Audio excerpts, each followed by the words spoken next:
Hello everyone, आज मैं mechanics का एक टॉपिक स्टार्ट करने जा रही हूँ। वेज फ्रिक्शन इसका नाम है। और फ्रिक्शन आप सब लोगों को पता है कि फ्रिक्शन एक रेजिस्टिंग फोर्स होती है जो हमेशा मोशन के ऑपोजिट डायरेक्शन में एक्ट करती है, राइट।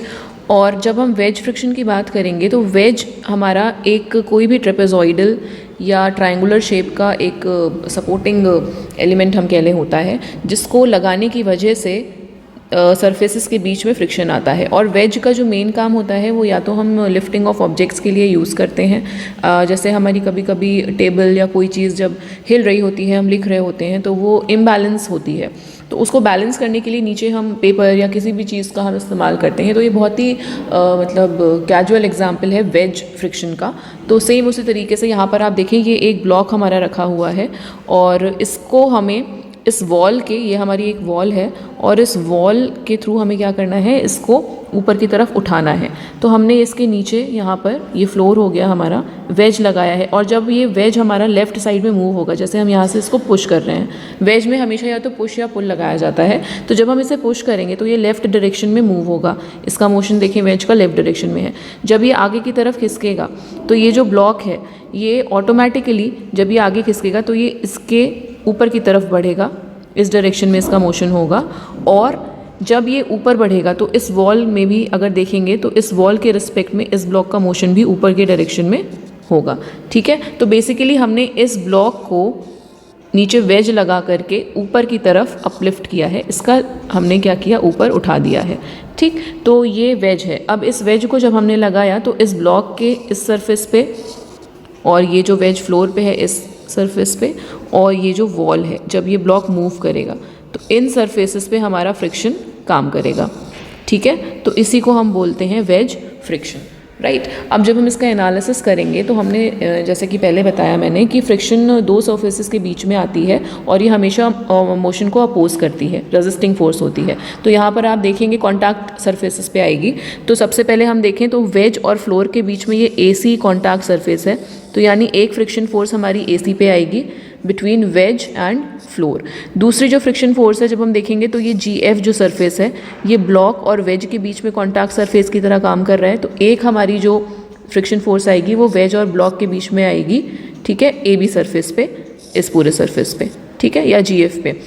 अब उसके बाद हम देखेंगे तो एक और कॉन्टैक्ट सरफेस है जहाँ पे मोशन हो रहा है। फ्रिक्शन फोर्सेस या फ्रिक्शन सरफेसेस को रिकॉग्नाइज करने का तरीका ये है कि हम देख लें कहाँ कहाँ कॉन्टैक्ट सरफेसेस हैं और क्या उन सरफेसेस पे मोशन, उन सरफेसेस के अलॉन्ग मोशन हो रहा है। अगर मोशन हो रहा है तो वहाँ पे फ्रिक्शन फोर्स डेफिनेटली आएगी, ठीक है। तो एक हमारी जो फ्रिक्शन फोर्स है वो जीडी इस वाले सरफेस पे आएगी, क्योंकि वॉल के अगेंस्ट हमारा ब्लॉक मूव कर रहा है इन अपवर्ड डायरेक्शन, यानी यहाँ पे भी एक फ्रिक्शन फोर्स एक्ट करेगी। तो ये हो गया हमारा ब्लॉक और वॉल के बीच में फ्रिक्शन फोर्स। अब जितने फ्रिक्शन सरफेसेस होंगे उतने ही हमारे COF मतलब कोफिशिएंट ऑफ फ्रिक्शन, ठीक है। ये रफनेस सरफेस की बताता है, हमको नेचर ऑफ सरफेस बताता है, कितना फ्रिक्शन होगा ये बताता है। तो यहाँ पर हमने देखा कि 3 फ्रिक्शन सरफेसेस हैं, तो यानी 3 फ्रिक्शन कोफिशिएंट भी होंगे या कोफिशिएंट ऑफ फ्रिक्शन भी होंगे। एक हमारा होगा μ1 AC के लिए, μ2 हमारा होगा इस AB के लिए, और μ3 हमारा होगा इस DG के लिए, ठीक है। तो 3 फ्रिक्शन सरफेसेस और 3 कोफिशिएंट ऑफ फ्रिक्शंस हमारे यहाँ पर हमको मिल गए हैं, राइट। अब अगर हम मोशन की बात करेंगे तो सिंपल सी बात है, जब ये हमारा पुश हमने यहाँ पर इस डायरेक्शन में लगाया है टूवर्ड्स लेफ्ट, तो जो वेज है हमारा ये वेज का जो मोशन है आप देखो ये इस तरफ होगा, इस डायरेक्शन में हो रहा है, लेफ्ट डायरेक्शन में। यानी इस सरफेस पे फ्रिक्शन फोर्स जो लगेगा वेज के, वो लगेगा इसके ऑपोजिट डायरेक्शन में फ्रिक्शन फोर्स लगेगा, ठीक है। जब हम इस सरफेस की बात करेंगे तो यहाँ पे भी क्या है कि जो हमारा मोशन है, अगर हम ब्लॉक का देखें तो हमारा ऊपर की तरफ हो रहा है। तो जब ब्लॉक का मोशन ऊपर की तरफ है तो अगर हम ब्लॉक की बात करेंगे तो ब्लॉक की फ्रिक्शनल फोर्स इसके ऑपोजिट डायरेक्शन में लगेगी, ठीक है। और अगर हम वेज की बात करेंगे, जैसे हम वेज के रिस्पेक्ट में बात करें तो वेज का अब यहाँ पे रिलेटिव हो रहा है मोशन, तो वेज का मोशन क्योंकि इस तरफ है तो वेज के रिस्पेक्ट में बात करेंगे तो वेज के लिए फ्रिक्शनल फोर्स हमारी अपवर्ड डायरेक्शन में इस तरफ लगेगी, ठीक है। तो वेज इस सेम कॉमन सरफेस पे वेज के लिए रिलेटिव मोशन हो रहा है, क्योंकि तो वेज के लिए ऊपर की तरफ फ्रिक्शन फोर्स है क्योंकि वेज हमारा लेफ्ट में जा रहा है, और ब्लॉक के लिए सेम सरफेस पे नीचे की तरफ फ्रिक्शन फोर्स लगेगी क्योंकि ब्लॉक हमारा विद रिस्पेक्ट टू वेज ऊपर की तरफ मूव कर रहा है, ठीक है। इस सरफेस की बात करें तो फिर से यहाँ पे वॉल तो स्टेबल है, हमारा खाली ब्लॉक मूव कर रहा है, तो ब्लॉक का मोशन ऊपर की तरफ है, यानी जो फ्रिक्शन फोर्स लगेगी यहाँ पर वो लगेगी डाउनवर्ड डायरेक्शन में ये फ्रिक्शन फोर्स लगेगी। ठीक है, तो ये हमारे फ्रिक्शन फोर्स के डायरेक्शंस हमने डिसाइड कर लिए। अब इनके जब एनालिसिस की बात आती है, जो भी हमें क्वेश्चंस दिए जाएंगे न्यूमेरिकल क्वेश्चंस में, तो उसमें हमें इन्हीं ऐसे कुछ डायग्राम्स होंगी, कंडीशंस होंगी, जिसमें हमें मोस्टली निकालना होता है पुल या पुश, जिसकी वजह से हम इसको ब्लॉक को ऊपर अपलिफ्ट करा सकें कुछ पर्टिकुलर हाइट पे। ठीक है, तो जनरली पी निकालने के लिए ही क्वेश्चंस में हमारे आता है। तो इनको सॉल्व करने के लिए जो मेथड्स हैं वो बेसिकली दो मेथड्स हैं हमारे। अगर यहाँ पर हम देखें तो एक हमारा इक्विलिब्रियम मेथड है, दूसरा हमारा लामीज़ थ्योरम का मेथड है, राइट। इक्विलिब्रियम मेथड में जैसे कि नाम से पता चल रहा है, हमारी जो इक्विलिब्रियम इक्वेशंस होंगी हम उनका यूज़ करेंगे। और यहाँ पर क्योंकि हम 2D स्टेट में मतलब बेसिकली हम कर रहे हैं, तो यहाँ पर हम हॉरिजॉन्टल फोर्स और वर्टिकल फोर्सेस का इक्विलिब्रियम चेक करेंगे। मोमेंट यहाँ पर नहीं क्रिएट होगा वेज फ्रिक्शन के केस में। तो दो हमारे पास इक्विलिब्रियम इक्वेशन है, one for horizontal force and other one for vertical forces. और ये एक कॉमन मेथड है इक्विलिब्रियम मेथड। इनको हम किसी भी डायग्राम, किसी भी केस के लिए हम इस्तेमाल कर सकते हैं, हर केस के लिए एप्लीकेबल है। ठीक है, अब लामीज़ की बात करें तो लामीज़ थ्योरम आप सबको पता है कि इसमें बेसिकली जो कंडीशन होती हैं, पहले हम देखें, ये रिस्ट्रिक्टेड मेथड है, ये हर क्वेश्चन में अप्लाई नहीं हो पाता। उसका रीज़न ये है, इसकी कंडीशंस हैं। पहली कंडीशन ये है कि खाली 3 फोर्सेस ही होनी चाहिए एक पर्टिकुलर पॉइंट पे, जिसके अबाउट हम स्टडी कर रहे हैं, वहाँ पर हमें 3 ही फोर्सेस हम वहाँ पर देख सकते हैं। 3 से ज़्यादा हैं तो लामीज़ थ्योरम नहीं लगेगी। दूसरा, तीनों फोर्सेस कंकरेंट होनी चाहिए, मतलब एक पॉइंट पे आकर के मिल रही होनी चाहिए, और नॉन कोलिनियर होनी चाहिए, सेम लाइन में नहीं होनी चाहिए। ठीक है, 180 डिग्री का एंगल नहीं होना चाहिए उनके बीच में। तो ये 3 कंडीशंस हैं। तो अगर तो किसी क्वेश्चन में हमें ये तीनों कंडीशन सेटिस्फाई हो गई, एक फोर्स सिस्टम जब हम बनाएंगे, तब तो हम लामीज़ थ्योरम लगा सकते हैं मेथड, अदरवाइज हमको इक्विलिब्रियम मेथड ही लगाना पड़ेगा। तो मोस्टली हम कोशिश करते हैं कि हम इसी मेथड को अडॉप्ट करें, क्योंकि जब हम क्वेश्चन सॉल्व कर रहे होंगे और बाद में फ्री बॉडी डायग्राम बनाने के बाद हमें अगर पता चला कि 3 से ज़्यादा फोर्सेस निकल रही हैं एक पर्टिकुलर केस में, तो हम फिर अपना टाइम ही वेस्ट करेंगे। इसलिए पहले से ही हम इक्विलिब्रियम मेथड का इस्तेमाल ही आगे क्वेश्चंस में सॉल्व करेंगे। ठीक है, अब अगर लामीज़ को हम और डिटेल में देखें तो आपको पता है 3 फोर्सेस अगर हैं, ये इसका एप्लीकेशन कैसे होता है बेसिक। जैसे हम अगर P1 फोर्स के लिए देखेंगे तो P1 फोर्स का जो हम लगाएंगे वो क्या होगा, बाकी दोनों जो फोर्सेस बची हैं उनके बीच का एंगल का साइन, तो यानी P1 upon sine alpha. P2 force लेंगे तो बाकी बची हुई फोर्सेस के बीच का जो एंगल है अल्फ़ा, उसका साइन। ठीक है, तो यानी कि P2 अपॉन साइन अल्फ़ा, ऐसे ही P3 हो जाएगा साइन बीटा, क्योंकि P1 P2 के बीच का एंगल है बीटा।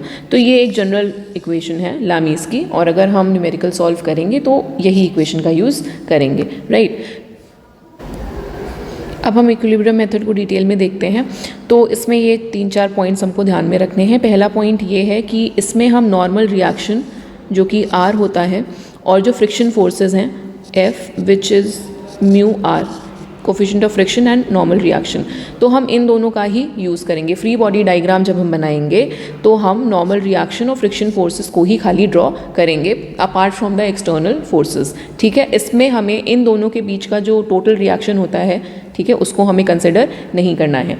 अब एक कंडीशन ये है, जैसे आपका अगर ये नॉर्मल रिएक्शन है और ये आपकी फ्रिक्शनल फोर्स है, तो फ्रिक्शन फोर्स का और नॉर्मल रिएक्शन का एंगल हमेशा क्या होगा, 90 डिग्री, और इनका जो टोटल रिएक्शन आता है उसको हम कंसिडर करते हैं S। ठीक है, तो किसी बुक में कहीं कहीं पे टोटल रिएक्शन को लेकर के भी किया गया है, तो आप टोटल रिएक्शन के साथ भी कर सकते हैं इक्विलिब्रियम मेथड का यूज़। और अगर आप टोटल रिएक्शन नहीं करना चाह रहे हैं तो आपको फ्रिक्शन फोर्स और रिजल्टेंट फोर्स का अलग अलग दोनों को कंसिडर करना पड़ेगा। ठीक है, तो हम यहाँ पर फ्रिक्शन फोर्स और रिजल्टेंट फोर्स को लेकर ही फ्री बॉडी डायग्राम बनाएंगे। ठीक है, उसके बाद जो वेज है हमारी, वेज आपने जैसे देखा था, ये जो वेज था, वेज का जो वेट है वो हम कंसिडर नहीं करते। ठीक है, इट इज़ नेग्लिजिबल। लेकिन जो ब्लॉक होगा उसका वेट हम कंसिडर हमेशा करेंगे। ठीक है, तो ब्लॉक का वेट हमको कंसिडर करना है, बट वेज का वेट हमको कंसिडर नहीं करना है। ठीक, और 2 इक्विलिब्रियम कंडीशंस हैं, ये मैं पहले बता चुकी हूँ, इनका हमें यूज़ करना है। हर फ्री बॉडी डायग्राम से हमको ये 2 इक्वेशन मिलेंगी। तो अगर आपने 2 फ्री बॉडी डायग्राम बनाए हैं तो आपकी टोटल इक्वेशन होंगी 4, अगर 1 फ्री बॉडी डायग्राम बनाया है तो आपकी टोटल इक्वेशन होंगी 2। ठीक है, हर फ्री बॉडी डायग्राम पे आपको 2 ये इक्वेशंस मिलेंगी।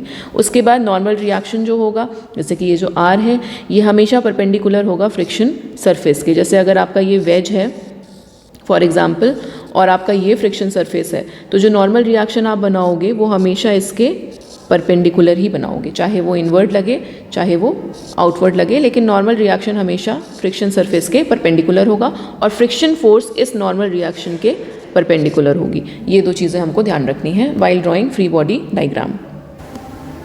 तो इस लेक्चर में आपने ये समझ लिया कि वेज फ्रिक्शन का बेसिक कॉन्सेप्ट क्या है, हमको कौन से फ्रिक्शन सरफेसेस कैसे पहचानने हैं, फ्रिक्शन सरफेसेस क्या होते हैं, ठीक है।